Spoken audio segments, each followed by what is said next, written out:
যদি নাশকতার ন্যূনতম প্রমাণও পাওয়া যায় বা ন্যূনতম আলামতও দেখা যায়, তাহলে এই বিষয়ে যতটা সম্ভব কঠোর সরকার হবে।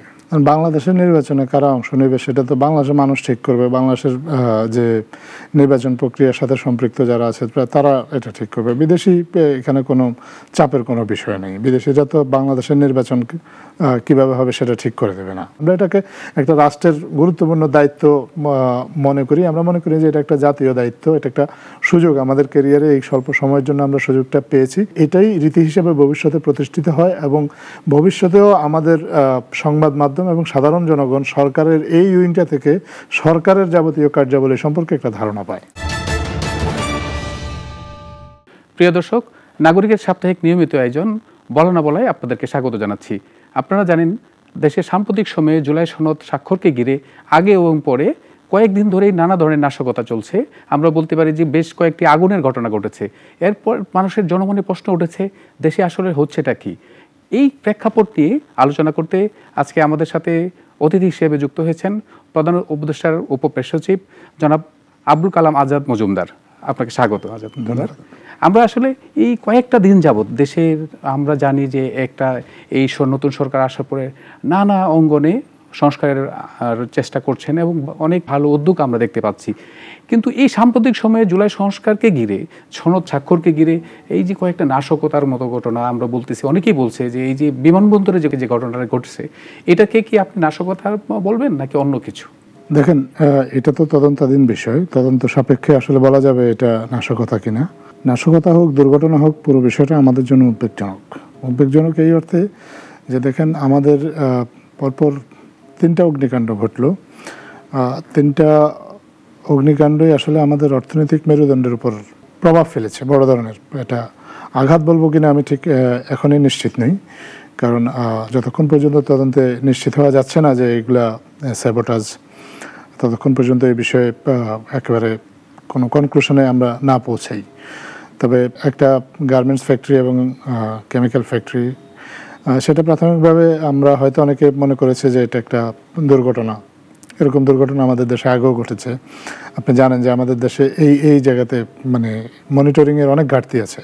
আনফর্চুনেটলি এই জিনিসটাতে যথেষ্ট চেষ্টা সত্ত্বেও যে পরিমাণ উন্নতির প্রয়োজন ছিল সেই উন্নতিটা আমরা করতে পারিনি, যে কারণে মনিটরিংয়ের ঘাটতি থাকতে পারে, কর্তৃপক্ষ যারা সংশ্লিষ্ট, যারা নিজেরাও অগ্নিকাণ্ডে ক্ষতিগ্রস্ত হয়েছেন তাদের ঘাটতি থাকতে পারে।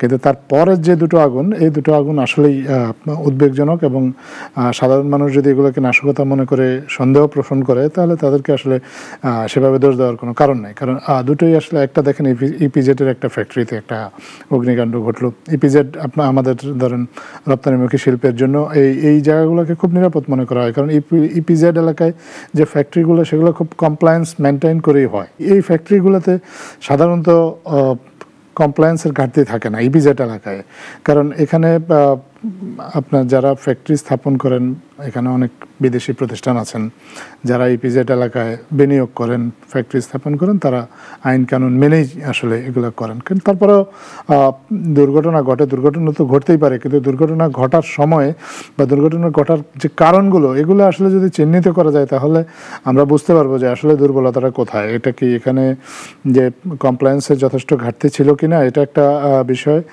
এবং আরেকটা বিষয় নাশকতার যে কথাটা বলা হচ্ছে সেটাও। তো এগুলো তদন্ত হোক, তদন্ত শেষ হলে আমরা নিশ্চিতভাবে বুঝতে পারবো।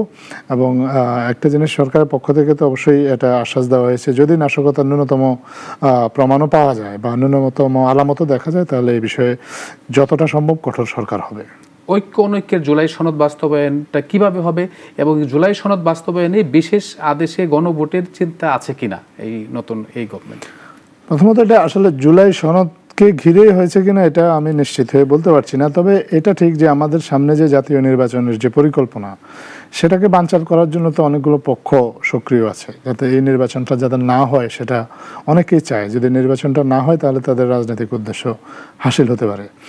আর এই নির্বাচনটার পথে কিন্তু জুলাই সনদ একটা বড় অগ্রগতি, কারণ আমরা আগেও বলেছি যে আমরা অন্তর্বর্তীকালীন সরকার যেন একটা নির্বাচন দিতে চায় না। নির্বাচনের আগে ন্যূনতম হলেও কিছু সংস্কার এই অন্তর্বর্তীকালীন সরকার করতে বদ্ধপরিকর। এখন যেমন কিছু সংস্কার হবে এবং ভবিষ্যতে কী ধরনের সংস্কার হবে তারও একটা রূপরেখা সরকার করতে চায়, এবং সেটার প্রেক্ষিতেই আসলে জুলাই সনদটা তৈরি হয়েছে। সো আপনি বলতে পারেন যে জুলাই সনদটা যদি স্বাক্ষরিত না হতো বা জুলাই সনদের ভিত্তিতে যদি রাজনৈতিক দলগুলোকে একটা মঞ্চে নিয়ে আসা না যেত, তাহলে নির্বাচন নিয়ে কারো কারো মনে কিছু সংশয় দ্বিধা এগুলো থাকতো। এখন জুলাই সনদ স্বাক্ষরিত হয়েছে, আমরা মনে করি যে এরপর পরবর্তী ধাপ হচ্ছে রাজনৈতিক দলগুলোকে নির্বাচনের প্রস্তুতি নেওয়া, তারা সেদিকেই অগ্রসর হবে। তো নির্বাচনটাকে যারা বানচাল করতে চায় তাদের কাছে জুলাই সনদটা ভালো লাগবে না, এটা খুব স্বাভাবিক। তারা আমাদের দেশের রাজনৈতিক শক্তিগুলো এক হয়ে যাবে, এটা তাদের হয়তো পছন্দ হবে না। কিন্তু এটা এখন আমাদের জাতীয় ঐক্যের স্বার্থে, একটা সুন্দর সুষ্ঠু নির্বাচনের স্বার্থে আমাদের জন্য এ ধরনের একটা চার্টার খুব প্রয়োজন ছিল, এবং সেই চার্টারটা হয়েছে, এটা আনন্দের বিষয়। আরও যে দুই একটা রাজনৈতিক দল সেখানে অনুপস্থিত ছিল, তারা যদি থাকতে পারতো তাহলে আনন্দটা আরেকটু বাড়তো।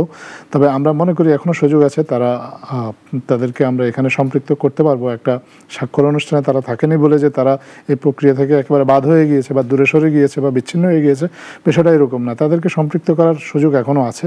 তো সবাইকে মিলে, সবাইকে নিয়ে সরকার সুন্দর একটা নির্বাচন আয়োজন করতে চায়। কিন্তু এই জায়গাটাতে আমরা যে অন্যতম স্টেক হোল্ডার যারা আমরা বলি যে ছাত্রদের এই সরকার, এখানে জামাতেরও বিশেষ ভূমিকা ছিল। এই জায়গাটাতে আমার প্রশ্নটা হলো যে এটাকে ওনারা চাচ্ছিল যে গণভোটের মাধ্যমে বাস্তবায়ন, এটা কি করার কোনো চিন্তা ভাবনা আছে কিনা সরকার? দেখেন, গণভোটের ব্যাপারে তো একটা ঐক্যমত্য হয়েছেই, গণভোট হবে এটা নিয়ে কোনো দ্বিমত নেই, সব রাজনৈতিক দলে এক হয়েছে। গণভোটের প্রক্রিয়াটা কী হবে, গণভোটের প্রশ্নটা কী থাকবে, গণভোটটা কি জাতীয় নির্বাচনের দিনেই হবে নাকি আগে হবে, এটা নিয়ে কিছু মত দ্বিমত আছে। তবে আমরা বিশ্বাস করি যে এই মত দ্বিমতগুলো দূর করা সম্ভব আলোচনার মাধ্যমে। আমরা জানি যে এই যে যখনই নির্বাচনের কথা আসে, যখনই বলি যে ফেব্রুয়ারিতে, বারবার এই সরকার একটা জিনিস জায়গায় দৃঢ় প্রতিজ্ঞ ছিল। আমরা বারবার বলেছেন যে ফেব্রুয়ারিতেই নির্বাচন হবে। একটা সময় জুনের কথা বলা হলো, পরবর্তীতে ডিটারমেন্ট আপনাদের যত মুখপাত্র প্রেস উইং থেকে বলা হোক, আমরা ডক্টর ইউনূস স্যারের মুখ থেকেও শুনেছি যে ফেব্রুয়ারিতে নির্বাচন হবে। কিন্তু অনেকেই প্রশ্ন করছেন যে এই পর্যায়ে ফেব্রুয়ারিতে আওয়ামী লীগকে সুযোগ দেওয়ার একটা সরকারের চিন্তা ভাবনা চলছে, এটা কি আসলেই কি বাস্তবতা নাকি এটা এক ধরনের প্রপাগান্ডা? প্রথমত আমি আপনাকে একটু কারেকশন দিচ্ছি, সেটা হচ্ছে যে সরকার কিন্তু জুনের মধ্যে হবে এরকম বলেনি। সরকার বলেছে ডিসেম্বর থেকে জুনের মধ্যে হবে। ডিসেম্বর থেকে জুনের মধ্যে যে কোনো একটা সময় হবে, এবং সরকার তো সেই প্রতিজ্ঞা রেখেছে। সরকার ডিসেম্বর থেকে জুন, ফেব্রুয়ারি তো ওই সময়সীমার মধ্যেই। অবশ্যই সরকার জুনটাকে কাট অফ ডেট হিসেবে বলেছে যে কোনো অবস্থাতে এটা জুনের পরে যাবে না। তো জুনের মধ্যে, ফেব্রুয়ারি সবাই উপযুক্ত সময় মনে করেছে।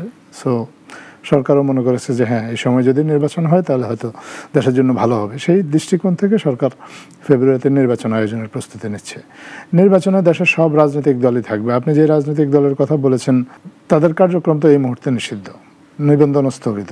তো এই নিষেধাজ্ঞা ওঠার আগ পর্যন্ত বা নিবন্ধন তাদের এই স্থগিতাদেশ প্রত্যাহারের আগ পর্যন্ত তারা কিভাবে নির্বাচনে আসবে সেটা আমি জানি না, এটা তো সম্ভব না। তাহলে নিষেধাজ্ঞাটা তুলে নিতে হবে। তো নিষেধাজ্ঞাটা তুলে নেওয়ার মতো কোনো কিছু কি এই মুহূর্তে হয়েছে? কোনো ডেভেলপমেন্ট কি আপনার চোখে পড়ছে যে এমন কিছু করেছে তারা জুলাই হত্যাকাণ্ডের জন্য ক্ষমা চেয়েছে, বা তাদের যারা অভিযুক্ত, এই জুলাইয়ের সময় যারা হত্যাকাণ্ড অভিযুক্ত, তারা আদালতে আত্মসমর্পণ করেছে, যারা পলাতক, তারা এসে বিচারের মুখোমুখি হয়েছে, এরকম কোনো কিছু তো আমরা দেখিনি। বরঞ্চ আমরা এটাই দেখছি যে তারা নানাভাবে হুমকি ধামকি দিয়ে যাচ্ছে।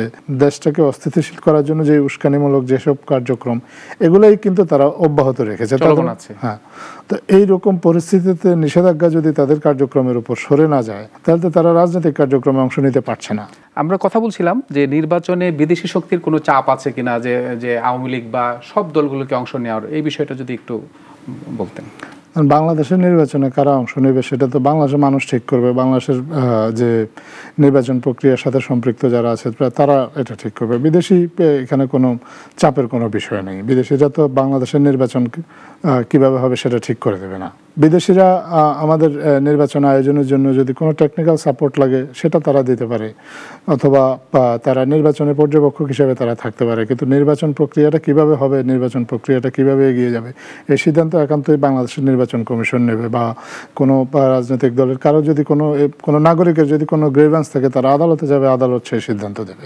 এগুলোতে আসলে বিদেশি চাপ এই বিষয়গুলো আসলে আমার মনে হয় যে ঠিক রাজনৈতিক কারণে এগুলো বলা হচ্ছে, এরকম কোনো বিষয় নেই। আরেকটা জিনিস খুব বেশি করে দেখছি, যেটা গণ অভ্যুত্থানের পর সহিংসতার পরিমাণটা বেড়ে গেছে, মানে যেটা আপনি যদি একটু করে খেয়াল করে দেখেন যে বেশ কিছুদিন ধরেই নানা ধরনের আন্দোলন, নানা ধরনের মবের কথা আমরা শুনি, এগুলাকে কি আপনি বলবেন বেড়েছে নাকি আসলে না নিয়ন্ত্রণে আছে? আপনি যদি অন্যান্য দেশের ইতিহাসও দেখেন, স্বাভাবিক কারণে কিছু বিশৃঙ্খলা হয়, আমাদের দেশেও কিছু হয়েছে। 4 দিন আমাদের দেশে সরকার ছিল না, পুলিশ প্রথম দিকে বেশ কিছুদিন নিষ্ক্রিয় ছিল, তারপরে আস্তে আস্তে তাদের মোরালটা ফিরিয়ে আনার চেষ্টা হয়েছে। তো কিছু বিশৃঙ্খলা বা কিছু ক্যাওটিক সিচুয়েশন ছিল, তবে সরকারের দিক থেকে যে এই চেষ্টাটা করা হয়েছে সেটা হচ্ছে যে ধীরে ধীরে যাতে পরিস্থিতিটা নিয়ন্ত্রণে নিয়ে আসা যায় বা পরিস্থিতিটা উন্নতির দিকে নিয়ে আসা যায়, আমরা সেই চেষ্টাটা করে যাচ্ছি এবং আমরা বিশ্বাস করি যে সেই উন্নতিটা এই মুহূর্তে দৃশ্যমান আছে। আপনারা নিজেরাও দেখছেন যে আইন শৃঙ্খলা পরিস্থিতি ধীরে ধীরে উন্নতির দিকে যাচ্ছে। আমরা বিশ্বাস করি যে সামনে যে দিনগুলো আছে সেখানে এটা আরও উন্নত হবে। আমরাও দেখেছি যে বিভিন্ন সময় আপনাদের প্রেস উইং থেকে যে ডাটা দেওয়া হয় সেখানে আমরা দেখতে পাচ্ছি ধীরে ধীরে একটা সময় যে 1 বছর আগে যেটা ছিল সেখান থেকে আস্তে আস্তে কমছে। কিন্তু একটা জিনিস কিন্তু খেয়াল করেছেন কিনা যে এইটা সহিংসতা বা অন্যান্য কমলে আন্দোলনের মাত্রা আবার বেড়ে গেছে, এইটা কিভাবে আপনারা?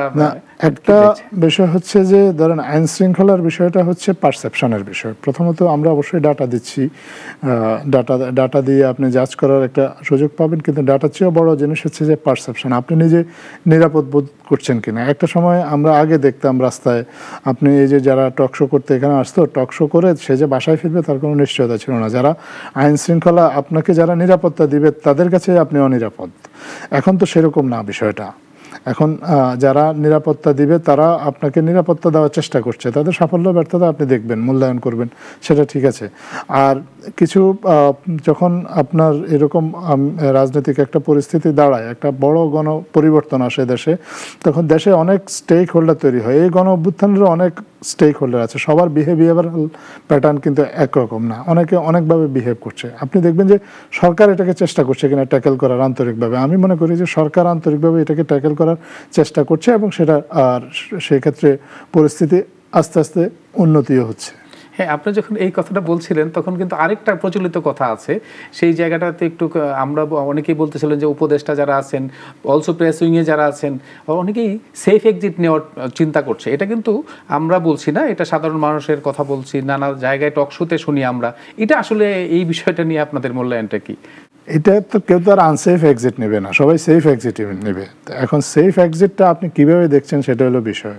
প্রথম কথা হচ্ছে যে আপনি রাষ্ট্রের একটা দায়িত্বে আছেন, এই দায়িত্বটা চিরকালীন না। এটা একটা গভর্নমেন্টের নামে ইন্টারিম গভর্নমেন্ট, এটা আপনি সাময়িক সময়ের জন্য আপনি একটা দায়িত্ব পালন করছেন।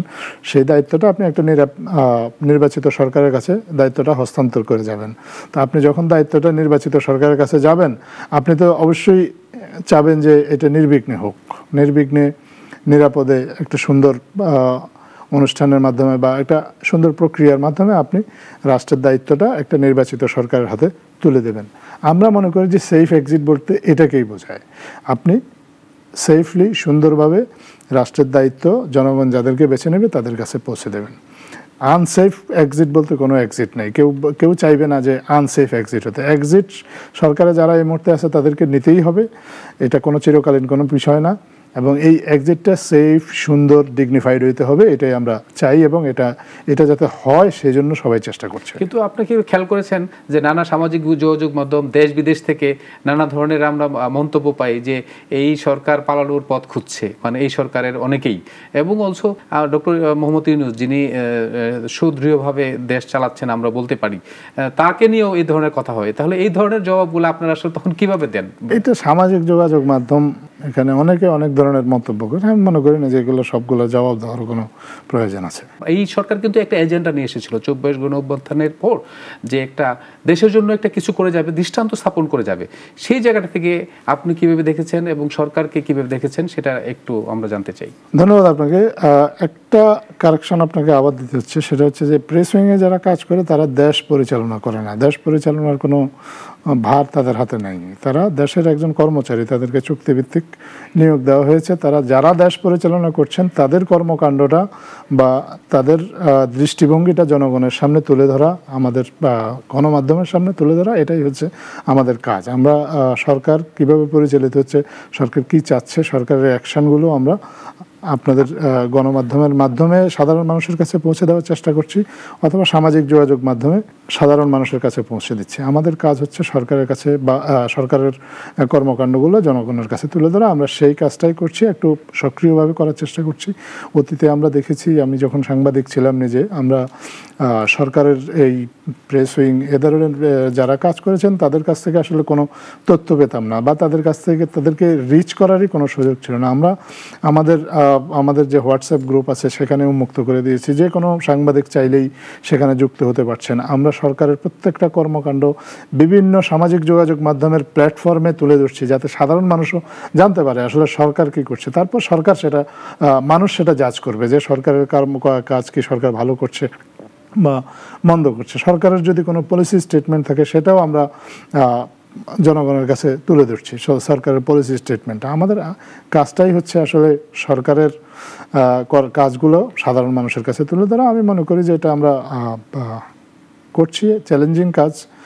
এই ধরনের কাজ অতীতে আমাদের দেশের কোনো প্রেস উইং করে নাই, সে কারণে এই কাজটাকে নতুনও মনে হচ্ছে। যদি আগে অন্যরা এই কাজগুলো করতো তাহলে আমরা একটা তুল্যমূল্য বিচার করার সুযোগ পেতাম, যে হ্যাঁ তারা আগে এরকম করেছে, অতএব এরা কেমন করছে আমরা একটা দেখি। কিন্তু এখন যেহেতু আগে কেউ এই কাজগুলো করেই নেই, তুল্যমূল্য বিচারেরও কোনো সুযোগ নেই। পরবর্তীতে হয়তো যদি কোনো সরকার আসে তখন তারা তাদের কাজের সাথে আমাদের কাজটাকে হয়তো আপনারা মিলিয়ে দেখতে পারবেন যে আমরা এখন যেভাবে কাজ করছি এই কাজের ধরনটা ঠিক আছে কিনা, বা এই কাজের মধ্যে কোনো ভুলভ্রান্তি আছে কিনা। হ্যাঁ, আমাদের অনেক ভুলভ্রান্তি হয়, আমাদের যেহেতু কাজটাই নতুন, আমরাও এটা অনেক কিছু এক্সপেরিমেন্টাল বেসিসে করতে হয়, সেক্ষেত্রে ভুলভ্রান্তি যে হয় না তা না। কিন্তু আমি মনে করি যে এই চ্যালেঞ্জিং কাজটা আমরা অত্যন্ত আন্তরিকতার সাথে করছি। আমরা কোনো সময় ধরে একজন সরকারি কর্মচারী যেভাবে 9টা 5টা কাজ করে সেরকম কাজ না করে আমরা কাজটা, আমাদের অনেক সময় গভীর রাত পর্যন্ত কাজ করতে হয় এবং ছুটির দিনেও কাজ করতে হয়, আমরা সেভাবেই করছি। আমরা এটাকে একটা রাষ্ট্রের গুরুত্বপূর্ণ দায়িত্ব মনে করি। আমরা মনে করি যে এটা একটা জাতীয় দায়িত্ব, এটা একটা সুযোগ। আমাদের ক্যারিয়ারে এই স্বল্প সময়ের জন্য আমরা সুযোগটা পেয়েছি। আমরা আমাদের যে অভিজ্ঞতাটা আছে সেই অভিজ্ঞতাটাকে ব্যবহার করে আমরা চেষ্টা করছি এই কাজটাকে একটা নতুনভাবে কাজটাকে করে এটাকে একটা প্রাতিষ্ঠানিক রূপ দিতে, যাতে এটাই রীতি হিসেবে ভবিষ্যতে প্রতিষ্ঠিত হয় এবং ভবিষ্যতেও আমাদের সংবাদ মাধ্যম এবং সাধারণ জনগণ সরকারের এই উইংটা থেকে সরকারের যাবতীয় কার্যাবলী সম্পর্কে একটা ধারণা পায়। আপনি কি কোনো ধরনের বাধা বা কোনো ধরনের সংকটের সম্মুখীন হয়েছেন কিনা এই কাজটা করতে গিয়ে? আমাদের দেশটাই তো এখন একটা ক্রাইসিস পিরিয়ডের মধ্যে দিয়ে যাচ্ছে। এভরিডে আপনি ধরেন নতুন নতুন একটা ক্রাইসিস জন্ম নেয়। তো আমাদের একটা, আমি জানি না আপনি এই কমিউনিকেশনসের এই টার্মটার সাথে পরিচিত কিনা, ক্রাইসিস কমিউনিকেশনের কথা যদি আপনি বলেন, তো এই ক্রাইসিস কমিউনিকেশনটা আমাদেরকে এখন প্রায় রেগুলার ইন্টারভালে ফেস করতে হচ্ছে। প্রতিদিন যখন কোনো ক্রাইসিস হচ্ছে সেই ক্রাইসিসটা কেন হচ্ছে আপনাকে জানাতে হচ্ছে। যেমন গতকাল একটা অগ্নিকাণ্ড হয়েছে, এটাও একটা ক্রাইসিস, আমাদের ন্যাশনাল ক্রাইসিস বলতে পারেন। এই ক্রাইসিসটার পেছনে কারা আছে, ক্রাইসিসটা কীভাবে হলো, এটা এই বিষয়ে এটা মানে আগে হয়তো ফায়ার সার্ভিসের একটা প্রেস ব্রিফিং থেকে আপনারা এই বিষয়ে একটা ধারণা পেতেন, কিন্তু এখন আমরা সরকারের সর্বোচ্চ অফিস থেকেও আমরা আপনাদেরকে কিছু তথ্য দেওয়ার চেষ্টা করছি, বিবৃতি দিয়ে আশ্বস্ত করছি যে না, সরকার এটাকে মনিটর করছে, কাজ করছে। গতকালকে যেমন আপনার সিভিল এভিয়েশন মিনিস্ট্রির পক্ষ থেকে একটা প্রেস রিলিজ দেওয়া হয়েছে, সেটাও আমরা কিন্তু আমাদের চিফ অ্যাডভাইজারের অফিস থেকে আবার ডিসেমিনেট করে সাধারণ মানুষকে জানিয়েছি যে হ্যাঁ, আগুন নিয়ন্ত্রণে এসেছে এবং রাত 9টায় ফ্লাইট চালু হচ্ছে। এই যে ক্রাইসিসের সময়, বিভিন্ন সময়ে বিভিন্ন ধরনের ক্রাইসিস, মাইলস্টোন কলেজে যখন আপনার একটা দুর্ঘটনা ঘটলো, বিমান দুর্ঘটনা ঘটলো, তখন অনেক বড় একটা ক্রাইসিস ছিল, কারণ অনেকে তখন নানা ধরনের বিভ্রান্তি ছড়ানোর চেষ্টা করছিল মৃতের সংখ্যা নিয়ে। তো এই যে এই বিভ্রান্তিগুলো দূর করা, বিভ্রান্তি দূর করে মানুষ যাতে সঠিক তথ্যটা পায়, সরকারের সব উইং যে সঠিকভাবে কাজ করছে এটাকে মানুষকে জানানো, এগুলো একটা মানে খুবই চ্যালেঞ্জিং একটা বিষয়। আর আমাদের ক্ষেত্রে আরেকটা বড় চ্যালেঞ্জ হচ্ছে আমাদের every word is like a, আপনাকে কি বলবো, টিকিং বোম। আপনি যদি কোনো শব্দগত কোনো ভুলও করেন কথা বলতে গিয়ে, অনেক সময় আমরা যখন আপনাদের সাথে কথা বলি একটা দুটো শব্দ আমাদের স্লিপ হতে পারে, সেই স্লিপের একটা শব্দও কিন্তু আপনার এটা বিশাল একটা ইম্প্যাক্ট তৈরি করে। সো আমাদেরকে খুব সতর্কভাবে কথাবার্তা বলতে হচ্ছে, চেষ্টা করছি যতটুকু পারি।